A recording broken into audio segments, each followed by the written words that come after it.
Hello everyone. So welcome back to ISE. Yes.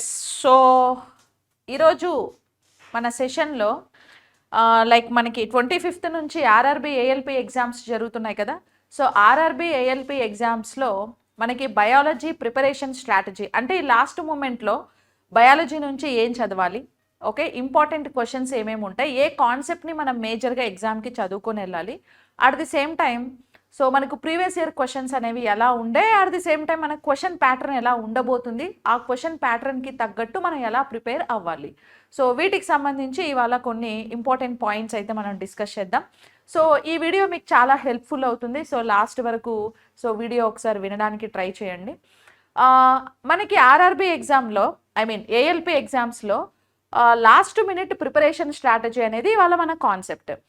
ఇప్పటి వరకు కూడా సో బయాలజీ ఇంకా ఎవరు చదవని వాళ్ళు, ఓకే, తెలియని వాళ్ళు, అసలు ఇంపార్టెంట్ కాన్సెప్ట్స్ ఏవి పక్కా మస్ట్ అండ్ షుడ్గా ఎగ్జామ్కి చదువుకొని వెళ్ళాలి, ఓకే అంటే సో మీకు సిలబస్లో మనం ఒకసారి అబ్జర్వ్ చేస్తే ఏఎల్పికి సంబంధించి సిలబస్లో మనకి జనరల్ సైన్స్ 20 మార్క్స్కి ఉంటుంది, ఓకే. జనరల్ సైన్స్ ఎన్ని మార్క్స్కి? 20. సో 20 జనరల్ సైన్స్ ఉంటే అందులో జనరల్ సైన్స్లో మళ్ళీ మీకు 3 సబ్జెక్ట్స్ ఉంటాయి కదా. So one is like biology and second one physics and chemistry. So ఇట్లా 3 టాపిక్స్ అనేవి మళ్ళీ ఇందులో ఉంటాయి. సో ఫిజిక్స్ కెమిస్ట్రీ పక్కన పెడితే సో మనం బయాలజీలో లాస్ట్ మినిట్ ఏ కాన్సెప్ట్స్ని కవర్ చేయాలనేది చూద్దాం. ఇంకా 20 మార్క్స్లో మోర్ వెయిటేజ్ దేనిలో ఉంటుంది అని అంటే సో కంపల్సరీ మీకు 20/3 అని అయితే ఉండదు, మోర్ కాంట్రిబ్యూషన్ బయాలజీయే ఉంటుంది. సో నాకెలా తెలుసు అని అంటే సో ప్రీవియస్ ఇయర్ ఎగ్జామినేషన్స్లో మనము చెక్ చేస్తే ఎక్కువగా మనకి వెయిటేజ్ బయాలజీ నుంచే వచ్చింది. So physics second and chemistry third. So first highest weightage biology ఉంటుంది, తర్వాత ఫిజిక్స్ ఉంటుంది, తర్వాత కెమిస్ట్రీ ఉంటుంది, ఓకేనా. అయితే ఇప్పుడు చాలామంది ఆస్పిరెంట్స్ ఏమనుకుంటారు అంటే ఇప్పుడు మ్యాథ్స్ బ్యాక్గ్రౌండ్ కానీ లేకపోతే నాన్ సైన్స్ బ్యాక్గ్రౌండ్ వాళ్ళు ఏమనుకుంటారు అని అంటే they think like so biology is a very difficult subject అనేసి అనుకుంటారు. సో అంత డిఫికల్ట్ సబ్జెక్ట్ ఏం కాదు. సో మనకి నేను ఆల్రెడీ ఐఎస్సిలో మనకు క్లాసెస్ అన్నీ కూడా మన లైవ్ క్లాసెస్ జరిగాయి. సో చాలా డీటెయిల్డ్గా డెప్త్గా మీకు సబ్జెక్ట్స్ అన్నీ కూడా బియాండ్ సిలబస్ నేను మీకు ఇచ్చాను కాబట్టి మీ అందరికీ కూడా పక్కా సో అది మీకు హెల్ప్ఫుల్ అవుతుంది ఎగ్జామ్కి. అయితే ఇప్పుడు బయాలజీలో చాలా యూనిట్స్ ఉన్నాయి. సో ఒకటి వచ్చేసి మనకి human physiology, okay. First unit human physiology. Human ఫిజియాలజీలో ఆల్మోస్ట్ 10 కాన్సెప్ట్స్ ఉన్నాయండి. సో వాటిల్లో skeleton system, nutrition, digestion system, respiration, blood circulation system, endocrine system, nervous system, reproduction and sensory organs, ఇలా ఆల్మోస్ట్ 10 కాన్సెప్ట్స్ ఉన్నాయి. So ఈ 10 కాన్సెప్ట్స్ని పక్కన పెడితే ఈ 10లో compulsory, ఎందుకంటే మన మన మన కాన్సెప్ట్ ఏంటి? Last minute preparation. ఇప్పుడు లాస్ట్ మినిట్లో నువ్వు అన్నీ ముందర కూర్చొని ఒకేసారి చదివేసి మొత్తం 10 కాన్సెప్ట్స్కి సంబంధించి ఇన్ఫర్మేషన్ గుర్తుపెట్టేసుకొని ఎగ్జామ్కి వెళ్ళాలి అని అంటే so of course it will become very difficult, okay. అది మీకు చాలా టఫ్గా అనిపిస్తూ ఉంటుంది. మీకు డిఫికల్టీ అని మీరు ఫీల్ అయితే సో ఏం జరుగుతుంది? డిఫికల్ట్ అని ఫీల్ అయితే ఇంట్రెస్ట్ కూడా ఉండదు. సో అలా కాదు. సో అయితే మనం ఈ 10 కాన్సెప్ట్స్లో ఏవి పక్కా కంపల్సరీ ఎగ్జామినేషన్కి చదువుకొని వెళ్ళాలి అని అంటే సో 10 కాన్సెప్ట్స్లో న్యూట్రిషన్ ఫస్ట్ వచ్చి మనకు న్యూట్రిషన్ చూద్దాం. సో న్యూట్రిషన్ని మనము పక్కా మస్ట్ అండ్ షుడ్ చదవాలి. న్యూట్రిషన్ టాపిక్లో మళ్ళీ మీకు ఇందులో carbohydrates, proteins, fats, minerals, vitamins ఇలా అన్ని కాన్సెప్ట్స్ ఉన్నాయి కదా. ఇవన్నీ పక్కన పెడితే న్యూట్రిషన్ టాపిక్లో విటమిన్స్ గురించి మనము మస్ట్ అండ్ షుడ్ చదువుకోవాలి. సో విటమిన్స్ చదివితే మీకు 1 మార్క్ మీ పాకెట్లో ఉన్నట్టే, ఓకేనా. సో ఇప్పుడు ఫర్ ఎగ్జాంపుల్ బయాలజీ నుంచి ఒక 7 to 8 క్వశ్చన్స్ వస్తాయి అని మనం అనుకుందాం. ఆ 7 to 8 క్వశ్చన్స్ ఎక్కడి నుంచి వచ్చేస్తాయో నేను మీకు ఈ వీడియోలో చెప్పేస్తాను. సో పక్కా అక్కడి నుంచే వస్తాయి. కావాలంటే మీరు ఎగ్జామ్ రాసిన తర్వాత కూడా మీరు చెక్ చేసుకోవచ్చు, నన్ను అడగొచ్చు కూడా, okay. I know that. So అయితే ఫస్ట్ విటమిన్స్ కాన్సెప్ట్లో మనము విటమిన్స్ స్టడీ చేస్తే 2 types ఆఫ్ విటమిన్స్ ఉంటాయి, fat soluble vitamins and water soluble vitamins. So fat soluble విటమిన్స్లో ఎవ్రీ విటమిన్ మీద మనము పక్కా 4 కాన్సెప్ట్స్ మనం గుర్తుపెట్టుకోవాలి. ఇప్పుడు ఫర్ ఎగ్జాంపుల్ చెప్తున్నాను, విటమిన్ ఏ ఉంది అనుకుందాం, okay. Vitamin A. So vitamin A గురించి మనం చదివితే విటమిన్ ఏలో ఏ కాన్సెప్ట్స్ మనం మేజర్గా గుర్తుపెట్టుకోవాలి అని అంటే సో విటమిన్ ఏకి సంబంధించి సైంటిఫిక్ నేమ్ ఒకటి, తర్వాత sources, okay, sources and functions and deficiency. Okay, functions, deficiency, ఈ 4 కాన్సెప్ట్స్ కంపల్సరీ గుర్తుపెట్టుకోవాలి. Scientific name, what is the scientific name of that particular vitamin, sources from where we have to obtain that particular vitamin. So and functions, what is the major functions of that particular vitamin, అంటే మనం ఆ విటమిన్ని తీసుకుంటే మన బాడీలో అది ఏం పనిచేస్తుంది. And deficiency, ఒకవేళ ఆ పర్టికులర్ విటమిన్ కన్నా తక్కువైపోతే మనకు డిసీజెస్ ఏమైనా వస్తాయా. Okay, so as usual you know that like deficiency of A vitamin వల్ల వీ విల్ గెట్ నిక్టోలోపియా, జిరాప్థాల్మియా డిసీజెస్ అనేసి. అట్లా ప్రతి ఒక్క విటమిన్కి మనకు ఫ్యాట్ సాల్యుబుల్ విటమిన్స్ ఓవరాల్గా 4 ఉన్నాయి. A vitamin, D vitamin, E vitamin and K vitamin. అలాగే వాటర్ సాల్యుబుల్ విటమిన్స్ 2 ఉన్నాయి, B complex vitamin and C vitamin. ఈ అన్ని విటమిన్స్కి సంబంధించి scientific names, sources, functions, deficiency, ఈ 4 కాన్సెప్ట్స్ పక్కా చదవాలి. సో ఈ 4 కూడా scientific names, deficiencies must and should చదవాలి. మీకు దీని మీద క్వశ్చన్ ఫ్రేమింగ్ ఎలా ఉంటుందో కూడా నేను చెప్తాను. సో దీని మీద క్వశ్చన్ ఫ్రేమింగ్ మనకు 3 టైప్స్లో మనము గెస్ చేయొచ్చు. ఏంటా 3 టైప్స్ అని అంటే, ఒకటి విటమిన్స్ సైంటిఫిక్ నేమ్స్, ఒకవైపు విటమిన్స్ అన్ని ఇచ్చేసి ఇంకొక వైపు సైంటిఫిక్ నేమ్స్ ఇచ్చేసి మ్యాచ్ చేయమంటారు. అంటే match the following type of question అనేది ఒకటి అడగొచ్చు. సెకండ్ ఎక్స్పెక్టేషన్ ఏంటంటే డెఫిషియన్సీ, అంటే ఇటు పక్క విటమిన్స్ అన్ని ఇచ్చి ఇటు పక్క డిసీజెస్ ఇచ్చేసి ఏ విటమిన్ డెఫిషియన్సీ వల్ల ఏ డిసీజ్ వస్తుందో మ్యాచ్ చేయమని చెప్తారు. సో అదొక క్వశ్చన్ ఎక్స్పెక్టేషన్. ఇంకొకటి ఏముంది అని అంటే జనరల్గా, సో ఇప్పుడు బ్లడ్ క్లాటింగ్ విటమిన్ ఏది, లేకపోతే యాంటీ జిరాప్థాల్మియా విటమిన్ అని దేన్ని అంటాం, ఇలా జనరల్గా సింగిల్ లైన్ క్వశ్చన్స్ కూడా అడగొచ్చు. లేదా ఇంకొక ఎక్స్పెక్టేషన్ ఏంటంటే స్టేట్మెంట్ వైజ్ క్వశ్చన్స్ అడుగుతున్నారు ఈ మధ్య. సో క్వశ్చన్స్ మీరు ఎంత టఫ్గా ప్రిపేర్ అయితే, ఎంత ఎక్కువ టెస్ట్ సిరీస్ రాస్తే, ఎంత ఎక్కువ క్వశ్చన్ ప్యాటర్న్ని ఎంత టఫ్గా ప్రిపేర్ అయితే మీరు అంత ఈజీగా ఆన్సర్స్ని సో మెయిన్ ఎగ్జామ్లో మనం రాయొచ్చు అనమాట. సో కాబట్టి ఎప్పుడు సింగిల్ స్టేట్మెంట్, సింగిల్ వర్డ్స్ ఉన్న క్వశ్చన్స్ చదవద్దు. ఏదర్ స్టేట్మెంట్ వైడ్ క్వశ్చన్స్ కానీ, either match the following questions కానీ మాత్రమే మనం ప్రాక్టీస్ చేస్తే so there is a scope to get more marks in biology. Okay, not only biology, in every subject. ఓకేనా, అట్లా prepare అవ్వాలి. సో ఈ వేరియేషన్స్లో మనకు విటమిన్స్ నుంచి క్వశ్చన్ వస్తుంది. సో పక్కా వస్తుంది విటమిన్ నుంచి. సో ప్రీవియస్ ఎగ్జామ్స్లో మనకు కే విటమిన్, సి విటమిన్ బాగా టచ్ చేశాడు, అట్లని చెప్పి అవి రెండే చదివి మిగతావన్నీ వదిలేకండి. సో ఏ విటమిన్ నుంచి అయినా మనకు క్వశ్చన్ రావచ్చు కాబట్టి సో విటమిన్స్ అనే కాన్సెప్ట్ని మాత్రం పక్కా చదవాలి. ఓకేనా, ఇదొకటి. ఇంకా ఫస్ట్ యూనిట్లో మనకి విటమిన్స్ తర్వాత డైజెషన్ సిస్టమ్. ఓకే, డైజెషన్ సిస్టంలో మీరు మొత్తం డైజెషన్ మౌత్తో స్టార్ట్ అయితే మనకు డైజెషన్ ఆనస్తో ఎండ్ అవుతుంది, దాన్ని అలిమెంటరీ కెనల్ అనేసి పిలుస్తాం. అదంతా చదివినా చదవకపోయినా డైజెషన్ సిస్టంలో మస్ట్ అండ్ షుడ్ ఎంజైమ్స్ గురించి చదువుకొని వెళ్ళాలి. ఓకే, ఎంజైమ్స్ ఇప్పుడు మనకి ఫుడ్ తిన్న తర్వాత ఫుడ్ డైజెస్ట్ చేయడానికి మన బాడీలో డిఫరెంట్ టైప్ ఆఫ్ ఎంజైమ్స్ అనేవి రిలీజ్ అవుతాయి. సో కార్బోహైడ్రేట్స్ డైజెషన్ కోసం కొన్ని ఎంజైమ్స్ ఉంటాయి, ప్రోటీన్ డైజెషన్ కోసం కొన్ని ఎంజైమ్స్ ఉంటాయి, ఫ్యాట్ డైజెషన్ కోసం కొన్ని ఎంజైమ్స్ ఉంటాయి. సో ఇప్పుడు అమైలేజ్ అనే ఎంజైమ్ ఏ ఫుడ్ని డైజెస్ట్ చేస్తుంది అంటే కార్బోహైడ్రేట్స్. ప్రోటీన్కి పెప్సిన్, పెప్సినోజన్, పాలీపెప్టిడేస్, డైపెప్టిడేస్ అని అంటాం. లైపేజ్ లిపిడ్స్ని డైజెస్ట్ చేస్తుంది. సో అట్లా డిఫరెంట్ టైప్ ఆఫ్ ఎంజైమ్స్, వాటి లిస్ట్ చదువుకోవాలి. At the same time digestion సిస్టంలోనే మనకు లివర్ వస్తుందండి. So liver plus liver functions అనేది ఇక్కడ చాలా important. Okay, so liver functions. At the same time pancreas, liver pancreas ఈ రెండింటిని మనం ఏమని పిలుస్తారంటే డైజెస్టివ్ గ్లాండ్స్ అనేసి పిలుస్తారు. ఓకే, లివర్ని ప్యాంక్రియాస్ని రెండింటిని డైజెస్టివ్ గ్లాండ్స్ అనేసి పిలుస్తారు. సో లివర్, ప్యాంక్రియాస్ ఈ రెండింటి గురించి మనం చదువుకోవాలి. Liver is the biggest gland and pancreas is the second biggest gland. The weight of pancreas 60 grams and the weight of liver is 1500 grams. Okay, and what is the functions of liver and what is the functions of pancreas. Okay, ఈ రెండింటి గురించి చూడండి. So ఇది digestion system గురించి. ఇంకా next ఇదే యూనిట్లో next బాగా చదవాల్సిన స్కోప్ ఉన్న కాన్సెప్ట్ ఏంటంటే ఎండోక్రైన్ సిస్టమ్, అంతర్శ్రావిక వ్యవస్థ అంటారు తెలుగులో. సో ఎండోక్రైన్ సిస్టమ్ కూడా మనకి చాలా ఇంపార్టెంట్. ఎండోక్రైన్ సిస్టంలో మనకి ఇది హార్మోన్స్ టాపిక్ అండి. యాక్చువల్లీ ఇందులో డిఫరెంట్ టైప్ ఆఫ్ గ్లాండ్స్ ఉన్నాయి. Pituitary gland, thymus, thyroid, parathyroid, adrenal, pancreas, gonads, ఇట్లా డిఫరెంట్ టైప్ ఆఫ్ గ్లాండ్స్ ఉన్నాయి. ఈ గ్లాండ్స్ వాటి ఫంక్షన్స్ అండ్ గ్లాండ్స్ రిలీజ్ చేసే hormones list, at the same time ఆ హార్మోన్స్ ఫంక్షన్స్ అవన్నీ చదువుకోవాలి. ఓకే, ఎక్కువగా రెగ్యులర్గా మనకు ఏ గ్లాండ్ గురించి ఎక్కువగా అడుగుతూ ఉంటాడు అంటే పిట్యూటరీ గ్లాండ్. దీన్ని మాస్టర్ గ్లాండ్ అని కూడా అంటాం. ఓకే, హైపోఫైసిస్ అని కూడా అంటాం, కింగ్ ఆఫ్ ఆల్ గ్లాండ్స్ అని అంటాం. ఇది చాలా important. So pituitary gland and అది రిలీజ్ చేసే హార్మోన్స్ ఏమేమి ఉన్నాయి, ఇది చాలా important. At the same time thyroid gland must and should చదవాలి.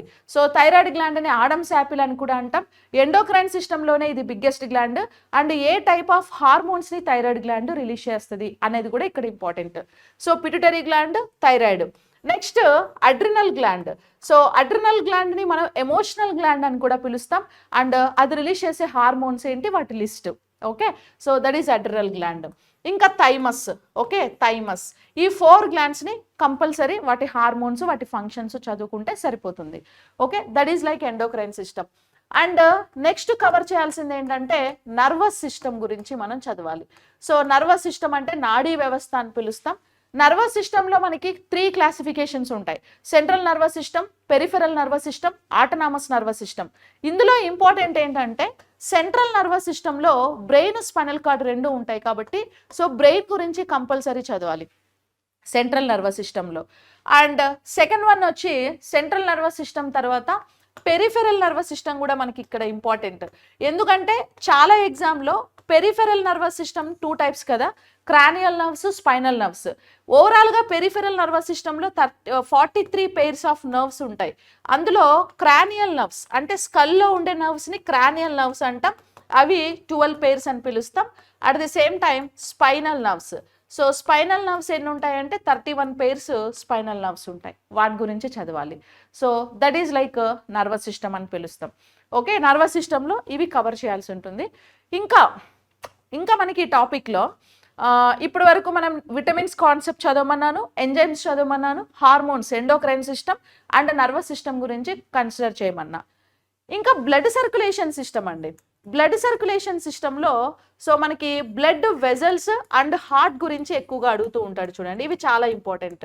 So blood vessels and heart గురించి చదవాలి అండ్ బ్లడ్ గ్రూప్ గురించి చదవాలి. సో వీటిలో ఉండే పార్ట్స్ అన్నీ కూడా నేను సపరేట్ చేసి చెప్పాను. సో సపరేట్గానే మీరు కూడా చదవాల్సి ఉంటుంది. ఓకే, బ్లడ్ సర్క్యులేషన్లో blood vessels, heart and blood groups అంటే రక్తనాళాలు, హృదయం అండ్ రక్త గ్రూపులు చదవాలి. ఓకే, నర్వస్ సిస్టంలోనేమో బ్రెయిన్, మెదడు, క్రానియల్ నర్వ్స్ అంటే కపాల నాడులు, స్పైనల్ నర్వ్స్ అంటే వెన్నునాడులు చదవాలి. ఇవి ఫస్ట్ యూనిట్లో మీరు కంపల్సరీ చదువుకొని వెళ్ళాల్సిన కాన్సెప్ట్స్. ఓకే, అంటే ఇప్పుడు ఫర్ ఎగ్జాంపుల్ ఇంకా పక్కా క్వశ్చన్స్ ఎందులో గ్యారంటీగా వస్తాయి, విటమిన్స్ నుంచి గ్యారంటీగా పక్కా క్వశ్చన్ వస్తుంది అన్నాను. At the same time nervous system నుంచి కూడా డామ్ షూర్ పక్కా క్వశ్చన్ వస్తుంది. ఎండోక్రైన్ సిస్టమ్ నుంచి కూడా must and should compulsory question వస్తుంది. అండ్ బ్లడ్ సర్క్యులేషన్ సిస్టమ్ మీద క్వశ్చన్ వస్తుంది. ఇంకా మీకు టైం ఉంటే రిప్రొడక్షన్ కూడా చదవండి. ఓకే, రిప్రొడక్షన్ చదవండి అండ్ సెన్చురీ ఆర్గాన్స్ చదివితే సరిపోతుంది. ఇది మనకి ఫస్ట్ యూనిట్. ఇంకా పోతే సెకండ్ యూనిట్. సో సెకండ్ యూనిట్లో మనకి ఇక్కడ డిసీజెస్ అండి. డిసీజెస్ మీద పక్కా 100% క్వశ్చన్ వస్తుంది. డిసీజెస్ మీద క్వశ్చన్ లేకపోతే అసలు క్వశ్చన్ పేపరే ఉండదు. ఓకే, డిసీజెస్లో మళ్ళీ మనకి bacterial diseases, viral diseases, protozoal diseases, fungal diseases 4 types ఉన్నాయి. At the same time types of diseases కూడా ఉంది. సో టైప్స్ ఆఫ్ డిసీజెస్ చదవాలి. Okay, types. So diseases types అంటే ఏంటి అని అంటే మనకు చాలా డిసీజెస్ అనేవి నెంబర్ ఆఫ్ టైప్స్ ఉంటాయి. Like endemic diseases, pandemic diseases, epidemic diseases అంటే ఏంటి ఎగ్జాంపుల్స్, జూనోటిక్ డిసీజెస్ అంటే ఏంటి ఎగ్జాంపుల్స్, హెరిడిటరీ డిసీజెస్ అంటే ఏంటి ఎగ్జాంపుల్స్, డెఫిషియన్సీ డిసీజెస్ అంటే ఏంటి ఎగ్జాంపుల్స్, డీజనరేటివ్ డిసీజెస్ అంటే ఏంటి ఎగ్జాంపుల్స్. ఓకే, సో ఇలా టైప్స్ ఆఫ్ డిసీజెస్ మీద కానీ లేకపోతే మళ్ళీ బేస్డ్ ఆన్ ప్యాథోజన్స్ అంటే బ్యాక్టీరియా అనుకోండి ఒకవేళ. సో బ్యాక్టీరియల్ డిసీజెస్ ఏమేమి డిసీజెస్ ఉన్నాయి వాటి ఎగ్జాంపుల్స్, వైరల్ డిసీజెస్ ఏమున్నాయి వాటి ఎగ్జాంపుల్స్, ప్రోటోజోవల్ డిసీజెస్ వాటి ఎగ్జాంపుల్స్ అండ్ ఇంకొకటి ఫంగస్. ఓకేనా, సో ఇంకా ఇందులో మనకు కొన్ని డిసీజెస్కి వ్యాక్సిన్లు అడుగుతాడు, కొన్ని డిసీజెస్కి మెడిసిన్స్ కూడా అడుగుతూ ఉంటాడు. సో ఇప్పటికీ బాగా రిపీటెడ్ క్వశ్చన్స్ అండ్ మోస్ట్లీ ఏ డిసీజెస్ని ఎక్కువగా టచ్ చేసే ఛాన్స్ ఉంది అని అంటే ట్యూబర్క్యులోసిస్కి మెడిసిన్ ఉంది, వ్యాక్సిన్ ఉంది. ఆ రెండింటి పేర్లు బాగా చదువుకోవాలి. తర్వాత వచ్చి మస్కిటోస్ స్ప్రెడ్ చేసే డిసీజెస్ ఏవైతే ఉన్నాయో like malaria disease and malaria mosquito వల్ల స్ప్రెడ్ అవుతుంది. టైఫాయిడ్ మెడిసిన్ చాలాసార్లు మనకు టైఫాయిడ్ డిసీజ్ గురించి అడిగారు. అండ్ పైలేరియా పైలేరియా అంటే ఎన్సెఫలైటిస్ అని అంటాం కదా, బోధకాలు అని అంటాం. ఈ డిసీజ్ కూడా చాలా ఇంపార్టెంట్. సో అట్లా డిసీజెస్లో అద్దె ఇద్దే అని నేను చెప్పలేనండి, ఎందుకంటే అన్ని డిసీజెస్ని టచ్ చేస్తాడు. మీకు డిసీజెస్లో కూడా match the following type question వస్తుంది. ఇటుపక్క డిసీజెస్, ఇటుపక్క వ్యాక్సిన్లు ఇచ్చి మ్యాచ్ చేయమంటారు. ఇటుపక్క డిసీజెస్, ఇటుపక్క ప్యాథోజన్స్ ఇచ్చి మ్యాచ్ చేయమంటాడు. అంటే బ్యాక్టీరియా వల్ల వస్తుందా, వైరస్ వల్ల వస్తుందా, ఇలాగా. అండ్ ఇందులో స్టేట్మెంట్ వైడ్ క్వశ్చన్స్ కూడా ఉంటాయి అన్నమాట. ఓకేనా. సో కాబట్టి విటమిన్స్ ఒక మార్కు, డిసీజెస్ ఒక మార్కు, అండ్ మీ పాకెట్లో ఉన్నాయి, ఖచ్చితంగా ఉన్నాయి. Okay, 2 marks Pakka. అండ్ ఇంతకుముందు చెప్పిన నర్వస్ సిస్టమ్, బ్లడ్ సర్క్యులేషన్ మీద కూడా వస్తాయి క్వశ్చన్స్. ఇంకా ఇది పోతే ప్లాంట్ కింగ్డమ్కి వద్దాం. ఓకే, ప్లాంట్ కింగ్డమ్ ఇది మనకు చాలా ఇంపార్టెంట్, ప్లాంట్ కింగ్డమ్ కాన్సెప్ట్ కూడా. మరి ప్లాంట్ కింగ్డమ్లో క్వశ్చన్ ఫ్రేమింగ్ ఎక్కడ ఉంటుంది ఎక్కువగా అని అంటే, so animal plant classification. Okay, plant కింగ్డమ్లో క్వశ్చన్ ఎక్కడ పడుతుంది, ప్లాంట్ క్లాసిఫికేషన్. ప్లాంట్ క్లాసిఫికేషన్ చాలా ఇంపార్టెంట్. ఇందులో ప్లాంట్స్ 2 టైప్స్గా క్లాసిఫై చేశారు, non flowering plants, flowering plants. Non flowering plants again divided into 3 types కదా, thallophytes, bryophytes, pteridophytes. Flowering plants again divided into 2 types, gymnosperms, angiosperms. Okay, లైన్గా గుర్తుపెట్టుకోవాలి. స్టార్టింగ్లో అది రాయొచ్చు నాన్ ఫ్లవరింగ్, తర్వాత ఫ్లవరింగ్ రాయొచ్చు. ఏది రాస్తే ముందులే ఫస్ట్ బ్రయోఫైట్ రాసి, టెరిడోఫైట్ రాసి, తర్వాత థాలోఫైట్ రాద్దాం, అన్ని నాన్ ఫ్లవరింగే కదా అంటే అలా కాదు, ఆర్డర్లో గుర్తుపెట్టుకోవాలి. ఎందుకంటే that is like evaluation order. ఈ ప్రపంచంలో ఫస్ట్ పుట్టిన ప్లాంట్స్ థాలోఫైట్స్, తర్వాత బ్రయోఫైట్స్ వచ్చాయి, తర్వాత టెరిడోఫైట్స్ వచ్చాయి, తర్వాత gymnosperms, angiosperms. So based on evaluation ఉన్నాయి కాబట్టి, so we need to remember like in chronological order, అంటే స్టార్టింగ్ నుంచి ఇప్పటి వరకు ఎలా ఎవాల్యుయేషన్ జరిగింది అనేసి. సో దీని మీద మీకు క్వశ్చన్ గ్యారంటీగా వస్తుందండి. ప్లాంట్ క్లాసిఫికేషన్లో లైకెన్స్ అనే ఒక కాన్సెప్ట్ ఉంటుంది, నేను మీకు చెప్పాను చాలాసార్లు. లైకెన్స్ అని అంటే the symbiotic relationship in between algae and fungi is called lichen. Okay, ఆల్గేస్ fungus రెండు సింబయోటిక్ రిలేషన్షిప్లో ఉండడాన్ని మనం లైకెన్స్ అని పిలుస్తాం. ఈ లైకెన్స్ మీద కూడా మనకి క్వశ్చన్ అడిగే ఛాన్స్ ఉంది. ఓకే, ఇది ప్లాంట్ కింగ్డమ్లో important thing. Next plant physiology. Okay, next concept plant physiology. Plant ఫిజియాలజీలో ఇంపార్టెంట్ థింగ్ ఏంటంటే ఫోటోసింథసిస్. సో ఫోటోసింథసిస్ ఇది మీకు 10th క్లాస్లో వస్తుందండి. ఫోటోసింథసిస్ ఈక్వేషన్, ఫోటోసింథసిస్ని కనిపెట్టింది ఎవరు, ఫోటోసింథసిస్ ఎన్ని టైప్స్, డార్క్ ఫోటోసింథసిస్ ఎక్కడ జరుగుతుంది, లైట్ ఫోటోసింథసిస్ ఎక్కడ జరుగుతుంది. అట్ ది సేమ్ టైం క్లోరోప్లాస్ట్ని kitchen houses of the cell అని అంటాం. ఈచ్ అండ్ ఎవ్రీ సెల్లో క్లోరోప్లాస్ట్ పిగ్మెంట్స్ ఎన్ని ఉంటాయి. సో వీటికి సంబంధించి ఇన్ఫర్మేషన్ అంతా మీరు గ్యాదర్ చేయాలి. సో ఫోటోసింథసిస్ మీద ఒకవేళ ఫోటోసింథసిస్ మీద క్వశ్చన్ వస్తుందో రాదో పక్కన పెడితే 99% వస్తుంది, ఆ 1% నేను చెప్పలేను. కానీ ట్రాన్స్పిరేషన్లో 100% క్వశ్చన్ వస్తుంది. Okay, transpiration what is mean by transpiration ఎలా జరుగుతుంది, and what is the factors affecting of transpiration, బాష్పోత్సేకాన్ని ప్రభావితం చేసే కారకాలు ఏంటి, పక్కా క్వశ్చన్ వస్తుందండి. టెంపరేచర్ పెరిగితే ట్రాన్స్పిరేషన్ ఏమవుతుంది, ప్రెషర్ పెరిగితే ట్రాన్స్పిరేషన్ ఏమవుతుంది, వాటర్ వేపర్కి ట్రాన్స్పిరేషన్కి రిలేషన్ ఏంటి, విండ్ స్పీడ్కి ట్రాన్స్పిరేషన్కి రిలేషన్ ఏంటి. ఓకేనా.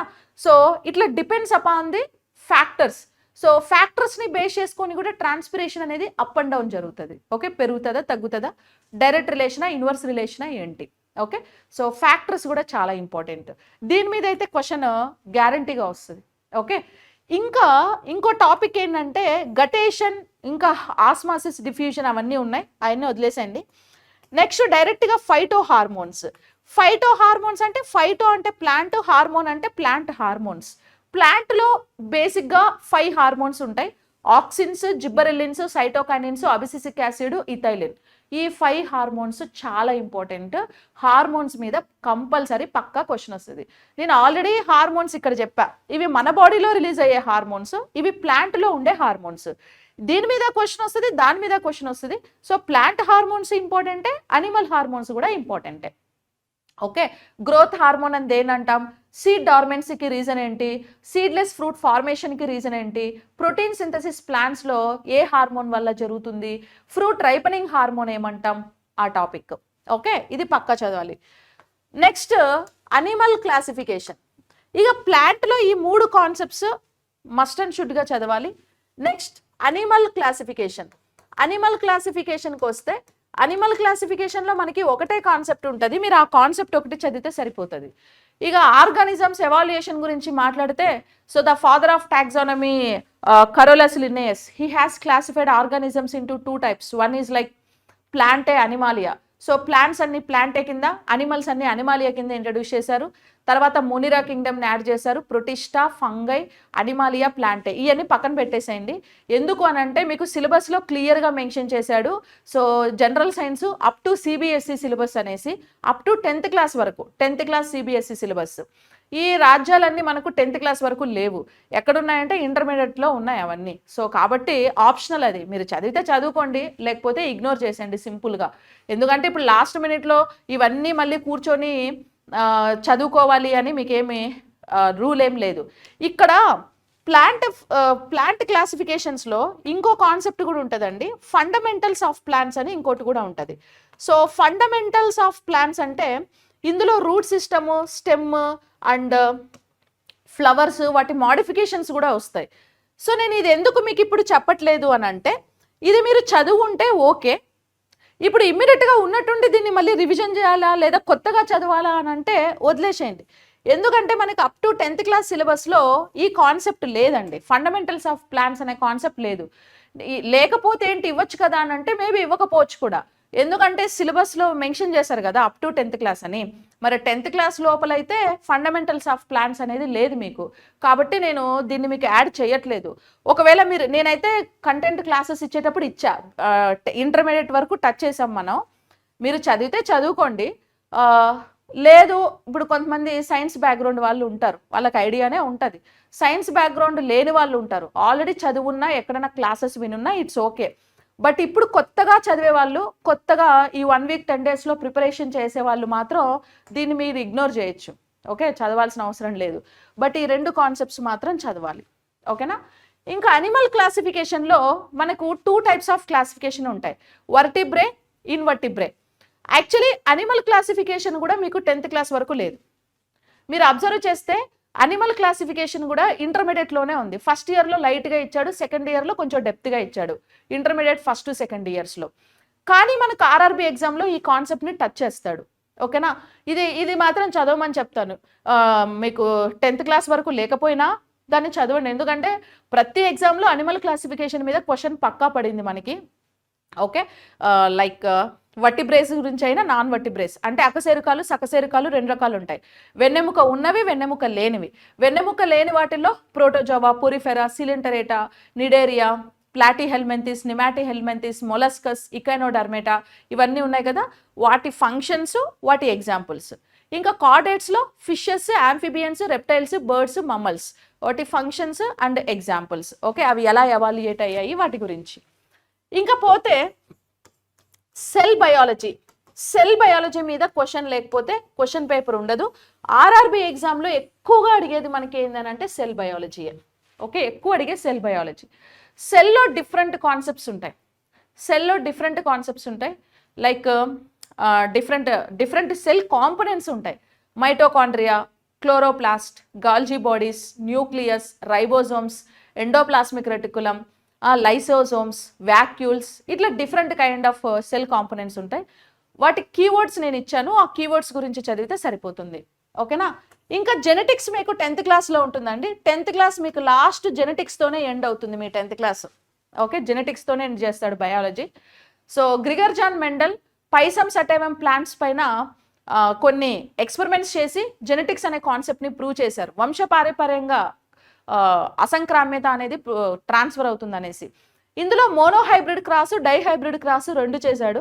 మోనోహైబ్రిడ్ క్రాస్లో ఫిజికల్ రేషియో ఎంత, జెనెటికల్ రేషియో ఎంత, డైహైబ్రిడ్ క్రాస్లో ఫిజికల్ రేషియో ఎంత అండ్ జెనెటికల్ రేషియో ఎంత, ఆ 2 పాయింట్లే, ఇంకా ఎక్స్ట్రా ఏం మీరు చదవాల్సిన అవసరం లేదు.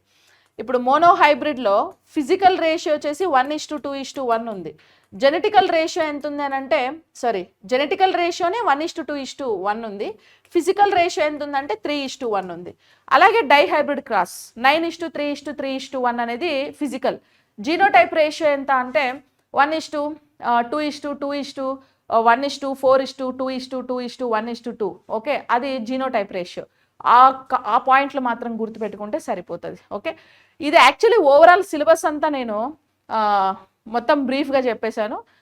ఇదే మీకు only biology syllabus. So last minute preparation start చేసేవాళ్ళు ఇప్పుడే ఈరోజే నేను బయాలజీ స్టార్ట్ చేయాలి, ఇంతకుముందు నేను ఎప్పుడు చదవలేదు, ఒకవేళ చదివినా నాకేం అర్థం కాలేదు, ఇప్పుడు నేను రివిజన్లో ఏ టాపిక్స్ నేను రివిజన్ చేస్తే సరిపోతుంది అని అనుకుంటే, సో ఇప్పుడు నేను ఇక్కడ చెప్పినవన్నీ కూడా ఇంపార్టెంటే. నేను ఇలా 3 పేజెస్లో రాశాను కానీ బట్ ఇవంతా సింగిల్ కాన్సెప్ట్స్ లాగే ఉంటాయి. 3 కాన్సెప్ట్స్. Okay, vitamins. ఇప్పుడు ప్రిపేర్ స్టార్ట్ చేసేవాళ్ళు, ప్రిపరేషన్ ఇప్పుడే స్టార్ట్ చేసేవాళ్ళు, ఇప్పటి వరకు బయాలజీ అంటే చదవని వాళ్ళు కూడా విటమిన్స్ అనే కాన్సెప్ట్ గురించి చదవండి. ఓకే, ఒక అరగంట పడుతుంది. కొత్తగా చదువుతుంటే 1 గంట పడుతుంది అంతే. దాని గురించి 1 గంట టైం ఇన్వెస్ట్ చేసి విటమిన్స్ కాన్సెప్ట్ చదువుకోండి. ఒక క్వశ్చన్ మీ పాకెట్లో ఉంది. తర్వాత డిసీజెస్ కాన్సెప్ట్ కూడా చదవండి. ఇప్పుడే ప్రిపరేషన్ స్టార్ట్ చేసేవాళ్ళు దీని నుంచి కూడా ఒక క్వశ్చన్ మీ పాకెట్లో ఉంది. అండ్ ప్లాంట్ క్లాసిఫికేషన్ చదవండి, దీని నుంచి ఒక క్వశ్చన్ మీ పాకెట్లో ఉంది 3. అండ్ ట్రాన్స్పిరేషన్ మీద ఒక క్వశ్చన్ వస్తుంది, ఫైటో హార్మోన్స్ మీద ఒక క్వశ్చన్ వస్తుంది, అండ్ సెల్ బయాలజీ మీద పక్కా క్వశ్చన్ వస్తుంది. Okay, cell biology, animal classification మీద కూడా ఒక క్వశ్చన్ వస్తుంది. ఓకే, ఇంకా మనం చాలా కాన్సెప్ట్స్ వదిలేసాం యాక్చువల్లీ. ఇవన్నీ మీరు చదవాలనంటే చదవాలి. ఎందుకు అనంటే ఇప్పుడు ఏమీ చదవకుండా పోయి అయితే, ఇప్పుడు టు బీ ఫ్రాంక్, నేను ఎంత లాస్ట్ మినిట్లో ప్రిపేర్ ఎలా చేయాలని ఎంత తమ్నేల్ పెట్టి ఎంత ఇది చెప్పినా ప్రాక్టికల్గా ఆలోచించాలి కదా. సో ప్రాక్టికల్గా ఏమీ చదవకుండా ఎగ్జామ్కి పోయి నాకు జాబ్ రావాలంటే రాదు. జిఎస్ అవని, మ్యాథ్స్ అవని, ఈచ్ అండ్ ఎవ్రీ మార్క్ ఇక్కడ చాలా ఇంపార్టెంట్. కాంపిటీషన్ అనేది చాలా ఎక్కువ ఉంది. ఒక పోస్ట్కి 1000 మంది కాంపిటీషన్ పైనే ఉన్నారు. వాళ్ళందరినీ ఎలిమినేట్ చేసి నువ్వు CBT 1 క్వాలిఫై అవ్వాలి. CBT 1 1:15 రేషియోలో తీస్తాడు. అంటే 15 మెంబర్స్నే షార్ట్ లిస్ట్ చేస్తారు. కానీ కొన్ని లక్షల మంది ఒక పోస్ట్కి అప్లై చేశారు. అలాంటప్పుడు మరి క్వశ్చన్ పేపర్ కూడా ప్యాటర్న్ ఎలా ఉంటుంది అని అంటే కొంచెం డిఫికల్ట్గానే ఉంటుంది. సో ఆ ప్యాటర్న్కి తగ్గట్టు, ఆ క్వశ్చన్కి తగ్గట్టు మనం ఆన్సర్ చేయాలి అని అంటే మినిమం వి షుడ్ ప్రిపేర్ కదా. ఓకే, మినిమం కాన్సెప్ట్స్ అనేది మనకు చదవాలి. ఇంకా క్వశ్చన్స్ ఎలా ప్రాక్టీస్ చేస్తారు అని అంటే, సో క్వశ్చన్స్ ఎలాంటి టైప్ ఆఫ్ క్వశ్చన్స్ మనం ఎక్కువగా అబ్జర్వ్ చేస్తాం. Okay, pattern, question paper pattern ఎలా ఉంటుంది. సింపుల్ క్వశ్చన్స్ అయితే ఎప్పుడు రావు. ఇప్పుడు ఫర్ ఎగ్జాంపుల్ మనం అనుకుందాం, ఒక 8 క్వశ్చన్స్ బయాలజీ నుంచి వస్తాయి, 8 to 10 క్వశ్చన్స్ వస్తాయి, జస్ట్ ఇమాజిన్ అని అనుకుందాం. ఓకే, 8 క్వశ్చన్స్ వస్తాయి. ఇందులో మ్యాచ్ ద ఫాలోయింగ్ క్వశ్చన్ ఒకటి వస్తుంది. Okay, match the following question mostly vitamins డిసీజెస్లోనే మ్యాచ్ ద ఫాలోయింగ్ ఇస్తాడు, ఇంకా అది పక్కా. Okay, match the following question ఒకటి వస్తుంది. అండ్ 1 లేదా 2 వస్తాయి. మ్యాచ్ ద ఫాలోయింగ్ 2 క్వశ్చన్స్ వస్తాయి అనుకుందాం. 2 క్వశ్చన్స్ మ్యాచ్ ద ఫాలోయింగ్ వస్తాయి. ఇంకా statement. Okay, statements. So statement questions మనకి ఆల్మోస్ట్ 3 స్టేట్మెంట్ క్వశ్చన్స్ వస్తాయి. ఓకే, 10 క్వశ్చన్స్లో. ఇంకా డైరెక్ట్ క్వశ్చన్స్ మనం లాస్ట్లో, దాని ప్రియారిటీ లాస్ట్లో చూద్దాం. First statement, match the following, తర్వాత స్టేట్మెంట్స్ వస్తాయి, తర్వాత మీకు ఇవి ఉంటాయి కదా కన్క్లూషన్స్వి ఒక 2 వస్తాయి. ఓకే, కన్క్లూషన్స్ అంటే స్టేట్మెంట్ ఇచ్చి దానికి ఎక్స్ప్లెనేషన్ ఇచ్చి, ఎక్స్ప్లెనేషన్ రైటా రాంగా, statement only correct but explanation wrong, statement explanation both are correct both are wrong, ఇలాంటివి ఉంటాయి కదా. సో అలాంటి క్వశ్చన్ కూడా మనకి ఒక క్వశ్చన్ వస్తుంది. ఓకేనా, అలాంటి క్వశ్చన్ కూడా ఒకటి వస్తుంది. ఇంకా మనకు వచ్చి మ్యాచ్ ద ఫాలోయింగ్ వేరు, అంటే చూస్ ద కరెక్ట్ పెయిర్, ఇలాంటి క్వశ్చన్స్ వస్తాయి. పెయిరింగ్స్ ఉంటాయి కదా, చూస్ ద కరెక్ట్ పెయిర్. ఇప్పుడు విటమిన్ ఏ అంటాడు, పక్కన నిక్టోలోపియా. విటమిన్ ఈ అంటాడు, పక్కన జిరాప్థాల్మియా. విటమిన్ కే అంటాడు, పక్కన హీమోఫిలియా. ఇలాంటివి ఇచ్చి 4గిట్లో ఏ పేరు కరెక్ట్, ఏది ఇన్కరెక్ట్ అని అడుగుతాడు. అలాంటిది ఒకటి వస్తుంది. ఇంకా లాస్ట్లో సింపుల్ క్వశ్చన్. ఈ సింపుల్ క్వశ్చన్స్ అంటే 1 వర్డ్ సింగిల్ లైన్ క్వశ్చన్స్ ఒకటిగానే మీరు కన్సిడర్ చేయండి. ఒకవేళ 2-3 వస్తే అది మన లక్కు, వస్తే బెటరే. కానీ మనం ప్రిపేర్ అయ్యేటప్పుడు మనం అలా ప్రిపేర్ అవ్వకూడదు, మనం ఎక్కువ ఇవి ప్రిపేర్ అవ్వాలి. ఓకే, ఇప్పుడు క్వశ్చన్స్ సరే ఒక 6 వచ్చినాయి, మీరేమో ఇన్ని చదువుకోమన్నారు, మరి వాటన్నిటిలో ఎలా వస్తాయి క్వశ్చన్స్? లేదా 8 వచ్చినాయి, ఇంత కాన్సెప్ట్ ఉంది అని అంటే, ఇప్పుడు నీకు స్టేట్మెంట్ వైడ్ క్వశ్చన్స్ వచ్చేటప్పుడు ఫస్ట్ స్టేట్మెంట్ ఏమంటాడంటే, ఒక క్వశ్చన్ ఎగ్జాంపుల్ ఇస్తా చూడండి. ఫస్ట్ స్టేట్మెంట్ వచ్చి డైజెషన్ సిస్టమ్ నుంచి వస్తాడు. ఏమని? Amylase is the enzyme which is involved in the carbohydrate digestion. అది ఫస్ట్ స్టేట్మెంట్. సెకండ్ స్టేట్మెంట్ ఏమిస్తాడంటే, cellular respiration is takes place in the mitochondria అని అంటాడు. థర్డ్ స్టేట్మెంట్ ఏమిస్తాడనంటే ఆల్ ఆర్టరీస్ సర్క్యులేట్స్ ఆక్సిహిమోగ్లోబిన్ అంటాడు. Fourth statement ఏమిస్తాడంటే pituitary gland we can consider as master gland అంటాడు. Choose the correct statement. ఇక్కడ అన్నీ correct. నీ క్వశ్చన్ ఒకటే కానీ 4 టాపిక్లు కవర్ చేశాడు ఇందులో. ఫస్ట్ స్టేట్మెంట్ ఏమో డైజెషన్ ఇచ్చాడు, సెకండ్ స్టేట్మెంట్ ఏమో రెస్పిరేషన్ ఇచ్చాడు, థర్డ్ స్టేట్మెంట్ బ్లడ్ సర్క్యులేషన్ ఇచ్చాడు, ఫోర్త్ స్టేట్మెంట్ ఎండోక్రైన్ సిస్టమ్ పోయినాడు. క్వశ్చన్ ఒకటే కానీ 4 కాన్సెప్ట్స్ చదివితేనే నువ్వు ఆ క్వశ్చన్కి ఆన్సర్ చేస్తావు. మరి అప్పుడేంటి 3 క్వశ్చన్స్ ఇచ్చినా మొత్తం ఎంటైర్ సబ్జెక్ట్ కవర్ చేయొచ్చు. మనం ఓన్లీ 3 క్వశ్చన్స్లో కావాలంటే ఎంటైర్ సబ్జెక్టే కవర్ చేయొచ్చు. సో కాబట్టి మనకు అలా ఉంటాయి క్వశ్చన్స్. ఇక్కడ క్వశ్చన్స్ తక్కువ ఉన్నాయి, మార్క్స్ తక్కువ ఉన్నాయి, సిలబస్ ఇంత ఇచ్చాడు, మరి ఏది ఇంపార్టెంట్ నేను పిక్ చేసుకోవాలి అని అంటే అలా లేదు.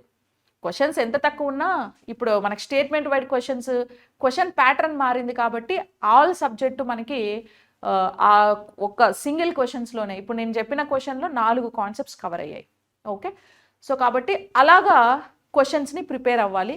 సో లాస్ట్ మినిట్లో మీరు ఏం చేస్తారంటే ఎక్కువగా మోడల్ క్వశ్చన్స్ ప్రాక్టీస్ చేయండి. ఆల్మోస్ట్ ఇప్పటివరకు మీరు చదివేసి ఉంటారు, రివిజన్ కూడా అయిపోయి ఉంటుంది కొంతమందికి. ఎక్కువగా మోడల్ పేపర్స్, టెస్ట్ సిరీస్, టెస్ట్లు రాయండి. రాస్తూ ఉండాలి. నాకు తెలిసి మీకు 100 మార్క్స్కి 90 మినిట్స్ టైం ఉందనుకుంటా. సో 90 మినిట్స్ మీకు అక్కడ అవుట్పుట్ 100 మార్క్స్ 90 మినిట్స్లో చేయాలంటే సో మీరు ప్రాక్టీస్లో 100 మార్క్స్ 70 మినిట్సే చేయాలి. ఇక్కడ 70 మినిట్స్ చేస్తే మీకు అవుట్పుట్ 90 మినిట్స్లో మీరు చేయగలరు అనమాట.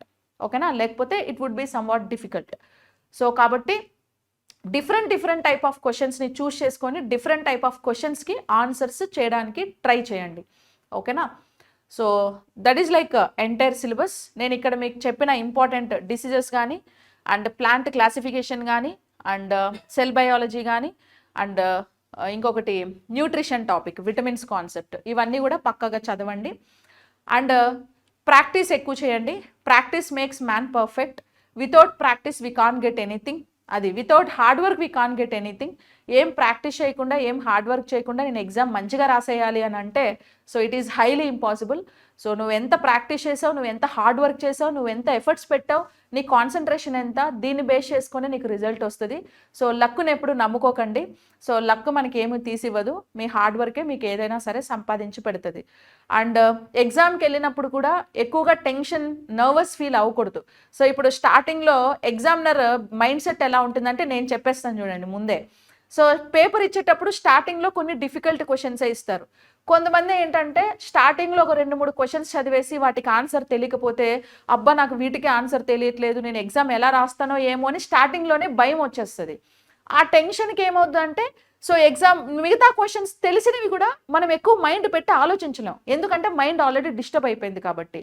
సో అలా ఏం లేదండి, స్టార్టింగ్లో డిఫికల్ట్ ఉండొచ్చు కానీ గోయింగ్ ఫార్వర్డ్ ఈజీగానే ఉండొచ్చు, మీకు తెలిసిన క్వశ్చన్స్ ఉండొచ్చు. కాబట్టి మైండ్ సెట్ స్టేబుల్గా ఉండాలి. స్టేబుల్గా ఉండాలంటే మీరు డైలీ ప్రాక్టీస్ టెస్ట్ ఎంత స్టేబుల్గా రాస్తారో అవుట్పుట్ కూడా అంతే స్టెబిలిటీ వస్తుంది. ఇక్కడ ఏమీ రాయకుండా సడన్గా అక్కడికి పోతే నర్వస్ ఫీల్ అనేది ఆబ్వియస్లీ వస్తుంది. ఆన్ టైంని ప్రాపర్గా యూటిలైజ్ చేసుకోండి, టైం వేస్ట్ అస్సలు చేయొద్దు. అట్ ది సేమ్ టైం ఒక క్వశ్చన్కి ఆన్సర్ చేసేటప్పుడు క్వశ్చన్ 1-2 సార్లు చదివి కరెక్ట్గా ఆలోచిస్తే అట్లీస్ట్ ఒక 2 ఆప్షన్స్ని మనం ఎలిమినేట్ చేయొచ్చు. ఎలిమినేషన్ పాయింట్ ఆఫ్ వ్యూలో ఎక్కువగా ప్రాక్టీస్ చేయండి.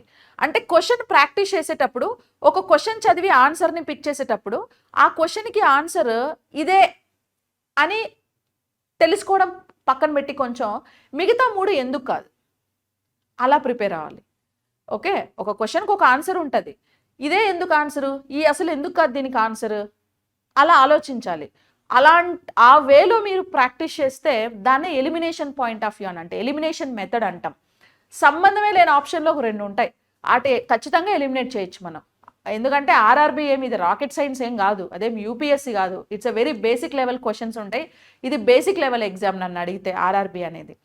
సో కాబట్టి మీరు కూడా అదే మైండ్ సెట్తోనే ఉండండి, ఇట్లాంటి మస్తు రసంతి అని ఉండాలి, పాజిటివ్ మైండ్ సెట్తో ఉండాలి. So I can do anything అనే ఆలోచన మైండ్లో కంపల్సరీ ఉండాలి. సో అలా చూసుకొని ఎలిమినేషన్ పాయింట్ ఆఫ్ వ్యూలో కొన్ని క్వశ్చన్స్ని ప్రాక్టీస్ చేయండి. సో నేను తర్వాత ఇంపార్టెంట్ కొన్ని క్వశ్చన్స్ కూడా మీకు వీడియో అప్లోడ్ చేస్తారు ఇదే ఛానల్లో. సో ఏమైనా డౌట్స్ ఉంటే కూడా కామెంట్ బాక్స్లో మీరు మెన్షన్ చేయండి. నెక్స్ట్ వీడియోలో నెక్స్ట్ క్లాస్లో ఎప్పుడైనా మనం డిస్కస్ చేయొచ్చు. Okay. Yes that's it. So అది ఓవరాల్గా biology content and preparation and some important concepts. ఓకేనా? So I wish you very all the best everyone. Okay, thank you so much.